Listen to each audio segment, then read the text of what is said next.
प्रदर्शन शान्तिपूर्ण हुनेछ, संयमित हुनेछौँ हामी, तर जुझारु पनि हुनेछौँ। त्यसको अर्थ भनेको जबसम्म हामी आदिवासी जनजाति जनताहरू जस्तै सबै जातिका जनताहरू उत्पीडनबाट मुक्त हुने छैनौँ, विभेदबाट मुक्त हुने छैनौँ र बहिष्करणबाट मुक्त हुने छैनौँ, उपेक्षाबाट मुक्त हुने छैनौँ, तबसम्म यो आन्दोलन जारी हुने हो भनेर हामीले घोषणा गरिसकेका छौँ। र यो आन्दोलन सम्झौताहीन हुनेछ भनेर पनि हामीले घोषणा गरेका हौँ। यसकारण म आग्रह गर्न चाहन्छु, एउटा मिसाल पेश गर्दैछौँ हामी, शान्तिपूर्ण जनआन्दोलन, संयमित जनआन्दोलन, तर जुझारु आन्दोलन।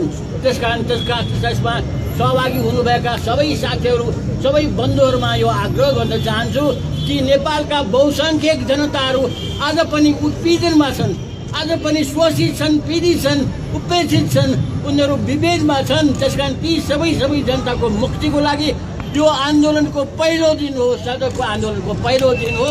यो लगातार जारी हुनेछ जबसम्म हाम्रा अधिकारहरू, सम्पूर्ण अधिकारहरू, महिलाहरूको अधिकार, दलितहरूको अधिकार, अथवा चाहिँ वर्गीय रूपमा उत्पीडित सबै जातिका जनताहरूको अधिकार, त्यस्तै आदिवासी जनजाति, दलित सबैका चाहिँ अधिकारहरू पनि जब संवैधानिक रूपमा सुनिश्चित हुने छैन र संविधानमा लेखिसकेपछि पनि व्यवहारमा सिद्ध हुँदैन, तबसम्म यो आन्दोलन जनताको आन्दोलन, यो आन्दोलन राष्ट्रिय आन्दोलनको रूपमा निरन्तर चाहिँ चल्नेछ भनेर हामीले भनेका छौँ। त्यसकारण यो पहिलो दिन हो, सुरुवात हो।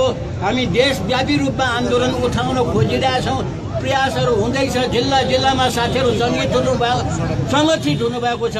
त्यसकारण यो पहिलो दिनको कार्यक्रममा सहभागी हुनुभएका तपाईँहरू अथवा हामी सबैको दायित्व भनेको सम्पूर्ण नेपाली जनताहरू जो उत्पीडनमा छन्, जो विभेदमा छन्, जो शोषित छन्, सबैको मुक्तिको लागि हामी शान्तिपूर्ण तरिकाले, संयमितपूर्ण तरिकाले, तर अत्यन्तै जुझारुताका साथ, कहिले आत्मसमर्पण नगर्ने चाहिँ भावनाका साथ, दृढताका साथ हामी यसरी सडकमा ओर्लेका छौँ।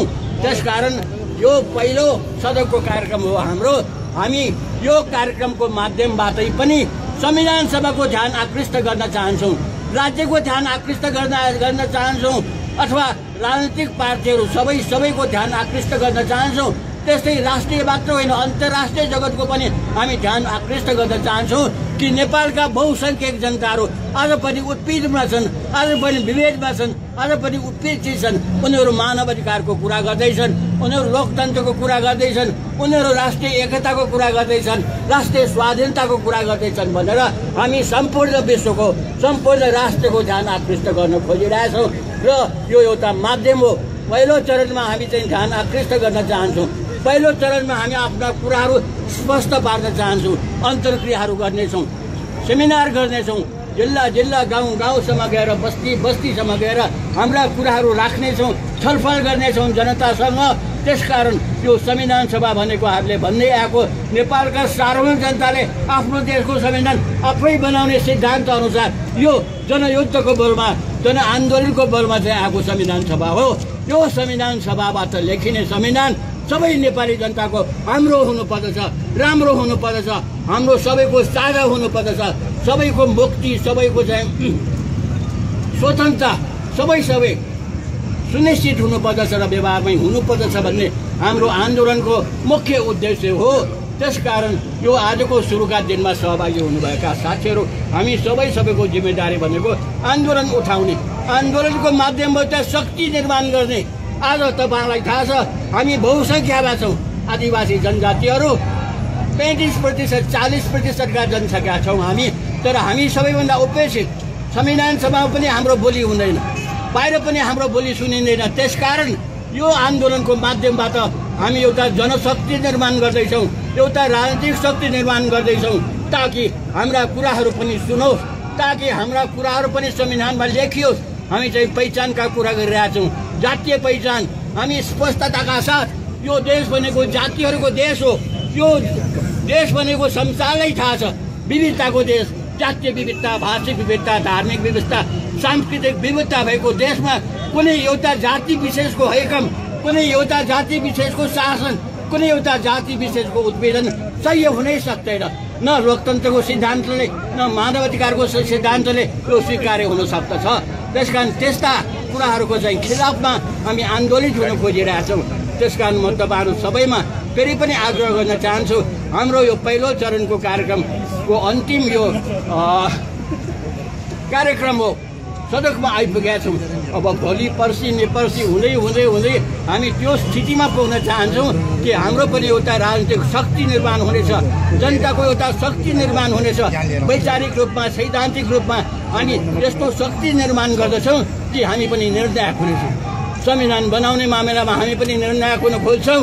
शासन प्रशासन चलाउने माध्यममा पनि हामी निर्णायक हुन खोजिरहेछौँ। देशको विकास, देशको निर्माण, देशको स्वाधीनता रक्षाको लागि पनि हामी निर्णायक भूमिका खेल्न चाहन्छौँ।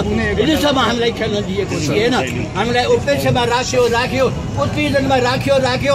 हामीले त्यो अधिकार प्राप्तै गर्न सकेनौँ, उपभोग गर्नै सकेनौँ। मानव अधिकारको नाउँमा, लोकतन्त्रको नाउँमा, गणतन्त्रको नाउँमा फेरि पनि विभेद कायम गर्यो। त्यसकारण तोड्नुको लागि हामीले यो आन्दोलन सुरु गरेका छौँ। त्यसकारण हामी सबैले स्पष्ट गर्न चाहन्छौँ, राष्ट्रिय होला अन्तर्राष्ट्रिय होला, यो जातीय आन्दोलन होइन, यो जातीय आन्दोलन मात्र होइन, यो राष्ट्रिय आन्दोलन हो, यो मुक्तिको आन्दोलन हो, यो स्वाधीनताको आन्दोलन हो।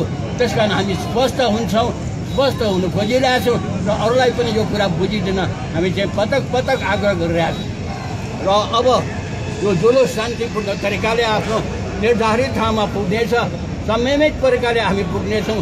तर मैले फेरि पनि दोहोऱ्याएर भन्छु, हामी शान्तिपूर्ण हुनेछौँ, हामी साम्प्रदायिक हुने छैनौँ, हामी संयमित हुनेछौँ, हामी अनुशासित हुनेछौँ।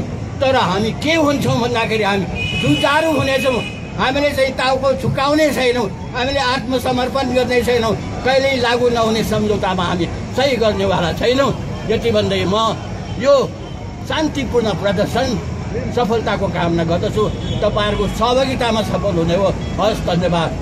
फेरि पनि आदिवासी जनजाति राष्ट्रिय आन्दोलन जिन्दाबाद।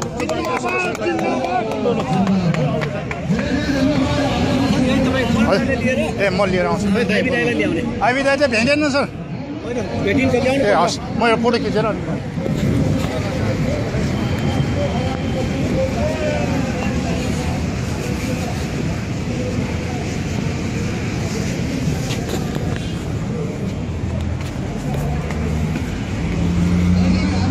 बन्द हो यो।